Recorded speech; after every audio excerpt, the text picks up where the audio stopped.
yang berjudul game online. Di Indonesia kadayana orang video rek ngadakeun acara debat tentang game online dapat merusak masa depan anak. Kumaha dari tanggapan dari Kim Gigi? Kurang setuju ka pernyataan eta soalna game online ayeuna bisa ngasilkeun duit. Baik, dari tanggapan di kedua kumaha? Kurang setuju karena pernyataan kaulinan online bisa merusak karena masa depan budak. Urang pikir bahwa kaulinan online bisa merusak pola pikir budak jeung budak teu bisa diajar ku.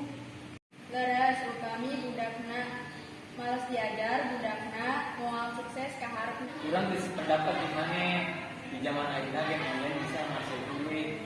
Leres pisan seueur zaman kesuksesan dina game online asal urang berkontribusi.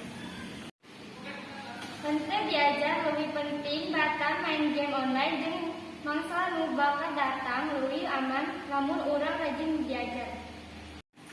Seueur jalmi anu teu berpendidikan tinggi ge bisa sukses dina jalur game online.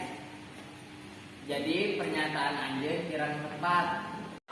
Baik, di sini game online ini dapat menghasilkan duit, tapi budak ge kudu ngimbangkeun jeung belajar demi masa depan nu leuwih alus. Hatur nuhun sadayana.